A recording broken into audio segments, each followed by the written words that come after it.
Peut-être pour parler du livre, le plus simple c'est de commencer par le titre. Pourquoi ça s'appelle Capsule Baccari, qui est un peu énigmatique comme titre. Capsule, c'est parce que ça renvoie à une capsule temporelle. Capsule temporelle, c'est ces petits objets, des boîtes hermétiques ou pas, mais que les gens ont appris à utiliser maintenant pour y loger le témoignage de ce qu'ils ont été, de leur vie, de leurs pensées, etc., à destination de générations futures, générations humaines ou pas humaines. Le livre, donc le roman, est conçu comme une capsule. C'est lui qui porte le témoignage de la vie de mon personnage principal, là, qui s'appelle Baccari. Et pourquoi capsule Baccari ? Parce que comme quand vous êtes chez vous et que vous cherchez à archiver des choses, par exemple des vêtements de vos enfants ou je sais pas quoi, vous mettez t-shirt Nicolas 6-8 ans, c'est pareil, c'est capsule Baccari, c'est l'étiquette que porte le livre. Baccari, c'est un jeune homme d'une trentaine d'années qui fonctionne en vase clos, là, dans le livre. C'est ça que je voulais, moi, c'est un dispositif complètement clos, c'est un huis clos, mais avec 6 narrateurs différents, c'est-à-dire il y a 6 chapitres dans le livre qui décrivent tous la même scène. La scène est longue puisqu'elle se déroule sur 4 ans. C'est les préparatifs de la mort de mon personnage, de Baccari. Simplement, il n'est pas le seul à parler, il y a aussi des objets qui l'environnent qui se mettent à parler pour raconter ces préparatifs. Voilà. Baccari, lui, il imagine qu'il est après la fin du monde, ou que la fin du monde va arriver. C'est pas très clair dans le livre, ça, mais en tout cas que c'est une fin, et que lui prépare la sienne au milieu d'une fin générale. Baccari existe dans le livre, mais je suppose que dans la vraie vie, il y a aussi des gens qui se disent que la fin du monde est proche et qu'il est temps de préparer un témoignage de sa propre vie, oui, mais moi j'ai pas connaissance d'un personnage réel qui s'appellerait Baccari en tout cas, ni même qui lui ressemblerait. En revanche, si on doit chercher des sources romanesques à Baccari, par certains aspects, il peut faire penser un peu au personnage du terrier de Kafka, le dernier texte de Kafka, voilà, pour ce côté très enfermé, très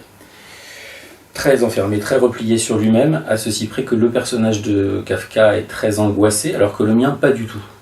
Baccari, il est très sûr de son fait, il prépare sa mort calmement, très méticuleusement, avec beaucoup de raffinement, même si il a un côté monstrueux, mais il peut faire penser par certains aspects au personnage de Kafka, oui. On peut avoir l'impression qu'il est fou, mon Baccari.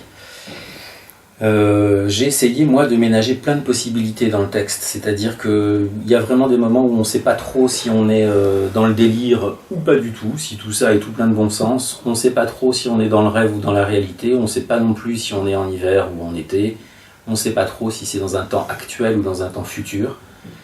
Alors ça peut donner l'impression d'un délire, mais je préfère laisser l'hypothèse complètement ouverte en fait. J'ai pas tranché, je tranche pas, et je qualifie pas Baccari dans le livre. Je dis pas il est psychotique ou il est névrosé ou je sais pas quoi. Après tout, je pense que chaque lecteur y mettra ce qu'il veut de lui. Chacun ayant une petite part monstrueuse, je crois. En plus de Baccari, donc je fais parler un appareil photo. L'appareil photo, c'est un personnage récurrent dans mes livres, j'aime cet objet. Donc il y a un appareil photo qui parle de Baccari parce que Baccari décide de photographier chaque semaine sa décrépitude ou sa déchéance, ou en tout cas l'état d'avancement de ses travaux. Donc il prend des autoportraits, toujours dans la même position, et l'appareil photo lui-même raconte le temps qui passe et l'effet qu'il fait sur Baccari. Il y a un frigidaire dans lequel Baccari cultive on peut dire comme ça, il cultive des viandes et différents matériaux dans lesquels il fait passer le temps aussi, c'est une métaphore de son propre pourrissement. Il y a une licorne qui est un personnage très important dans le livre parce qu'elle est sur un des murs de sa chambre. Baccari a les posters du cycle de licornes qui sont à New York, là, c'est Grande Tenture médiévale. Et dans ce cycle de tapisserie, il y a une licorne qui elle, essaie aussi d'échapper à une sorte de fin du monde, puisque c'est sa capture qui est mise en scène dans les tapisseries. Elle intervient aussi beaucoup dans le livre. J'en suis à 3, donc il manque Baccari, c'est le 4e. Le Haim, c'est un autre personnage important du livre. En fait, c'est une mise en abîme, c'est-à-dire à l'intérieur de sa chambre, Baccarie construit une petite maquette, la maquette d'une autre chambre dans laquelle se sont suicidés deux jeunes Allemands au moment de la déclaration de guerre de la Première Guerre mondiale. Ces deux jeunes Allemands sont Fritz et Rika. Donc, Fritz, c'était le meilleur ami de Walter Benjamin, et Rika, c'était son amoureuse. Baccarie a fait des recherches sur ces deux jeunes gens et reconstitue la fin de leur vie. Hein. Eux se sont suicidés parce qu'ils refusaient l'entrée en guerre, en fait, hein, et le fait que Fritz doive partir à la guerre. Donc eux aussi interviennent beaucoup, et puis j'ai dit l'appareil photo est très important. En fait, il intervient deux fois. Il intervient parce qu'il y a une chanson de l'appareil photo, et puis il intervient aussi parce que les autoportraits eux-mêmes, dont j'ai parlé tout à l'heure, les autoportraits parlent. Eux aussi sont des narrateurs du livre. Donc c'est aussi un autre type de narrateur, c'est l'autoportrait. Et je crois que ça fait 6. Non, je donne pas de clés, je fournis pas de clés. Enfin, en fait, il y a des clés, mais qui sont invisibles, il faut aller les chercher. Tous les éléments qui parlent sont des éléments du décor. Hein. Encore une fois, c'est un huis clos. Ils sont donnés et ils reviennent, c'est-à-dire que dans le chapitre 2, on retrouve des éléments du chapitre 5, et dans le chapitre 6, on retrouve des éléments du chapitre 3, etc. Tout se parle, en fait. Ces idées de répétition, de refrain, c'est un peu ce qui sert d'échafaudage au livre, en fait. Il y a une clé formelle au livre qui est la sextine. La sextine, c'est une forme poétique qui date d'Arnaud Daniel et des troubadours. Il y a 2 sextines dans le livre, 2 poèmes. Donc une sextine, c'est un poème de 6 strophes, de 6 vers, avec 6 mots rimés à chaque fois. Ça, c'est quand ça tient en vers. J'ai pris cette forme et je l'ai diffractée en roman. C'est-à-dire que moi, j'ai 6 chapitres pour le roman. Chacun des 6 chapitres contient 6 parties, et chacune de ces 6 parties contient 6 paragraphes. Et il y a aussi, non pas des mots rimés, mais des phrases rimées. C'est-à-dire que pour construire le livre, j'ai des formules de permutation de ces phrases rimées. Je savais, moi, c'est-à-dire j'ai découpé le livre en X cases, si vous voulez, pour le construire, un peu comme on construit une voie en escalade. On sait par où on doit passer, en fait, le chemin a été ouvert. Donc là, c'est pareil.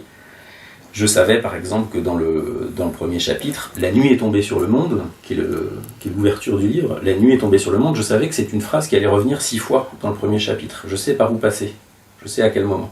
Donc ça, ce sont des... Si le lecteur cherche des clés, de ce type-là, des clés formelles en tout cas, il y en a. Des clés narratives, il y en a aussi. Il faut avoir l'œil pour les trouver. Et je crois qu'il n'y a pas besoin de savoir qui sont Fritz et Rika. On voit bien que ce sont des objets d'amour et d'identification pour Baccarie. Sont des condensés de lui, et de lui fantasmé dans une relation que de toute façon il n'aura jamais. Puisque bon, c'est dit en filigrane mais dans le livre, mais il n'a plus de famille, ce garçon, il n'a plus de famille. On devine que même il aurait pu tuer sa mère, en tout cas c'est lui qui le dit. Il a eu un frère, on ne sait pas bien où il est, son père, il est parti, ça c'est dit explicitement, et c'est une des clés du livre, il se retrouve sans son père.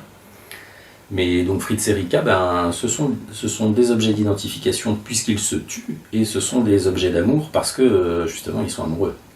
C'est un roman, oui bien sûr, alors c'est pas une construction narrative où on partirait d'un point A et on arriverait à un point B bien linéaire dans le temps comme ça, puisque je fais se rejouer les scènes et que c'est toujours la même chose.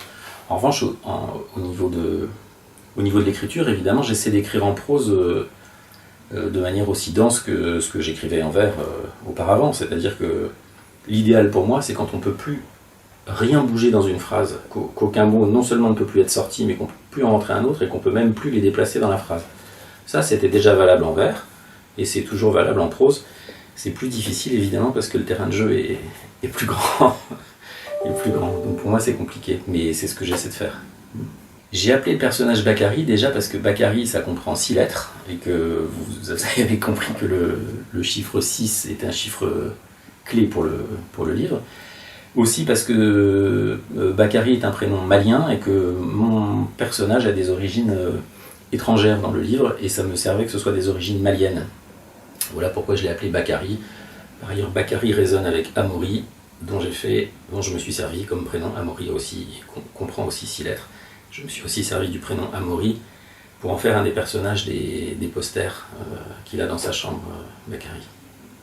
Si on essaie de penser un peu la différence entre ce qui se passe en poésie, enfin en vers en tout cas, et en prose, moi J'aime bien soutenir l'idée qu'il n'y en a pas trop dans l'écriture, pour moi. C'est-à-dire que,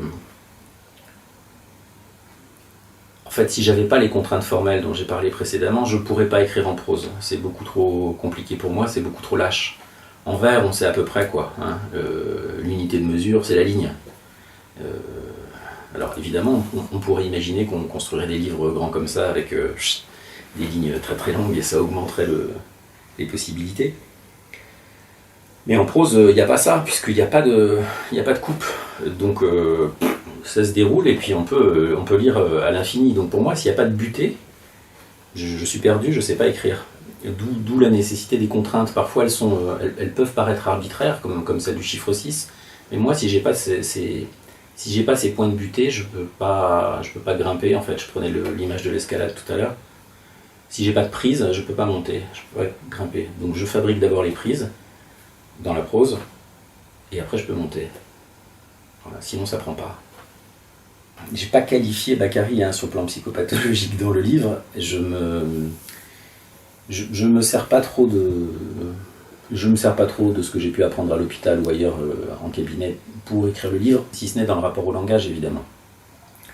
Mais il y a différents types de délires chez les psychotiques, à supposer que Baccari soit psychotique, il y a différents types de délires, et il y en a qui sont parfaitement rationnels. Si Baccari parle dans un délire, il parle aussi dans une forme de rationalité tout à fait, presque lisse, hein, tout est cohérent pour lui. Voilà. Et c'est ça qui me plaît, parce que ça me permet de tirer des tiroirs dans le langage, comme ça, tout se déplie. Un peu comme, je sais pas, pour descendre d'un carrosse, il faut un marchepied. Bon, ben voilà, là c'est un peu pareil en fait. Il n'y a pas de saut dans le vide. Tout est logique. J'espère que le langage que j'ai construit pour Baccari permet au lecteur d'être dans sa tête. Ça oui. Je crois que la densité aussi du texte sert à ça, c'est-à-dire à ce qu'on ne puisse pas s'échapper de cette tête. Moi, c'est ça que je cherche. C'est que vraiment, à un moment donné dans le livre, il essaie de visualiser le circuit des rêves à l'intérieur d'un crâne, je vais le dire comme ça, parce que là il ne s'agit plus d'esprit ni de cerveau, mais du crâne, de la boîte crânienne. Comment les images iraient taper sur le fond du crâne comme ça et se réfléchir, il y aurait un écran au fond. Bon, quand on rentre dans cette logique-là, je pense qu'on ne peut pas en sortir. Et moi ça m'est vachement précieux, parce que ce que je veux, c'est justement que le lecteur ne sorte pas du livre.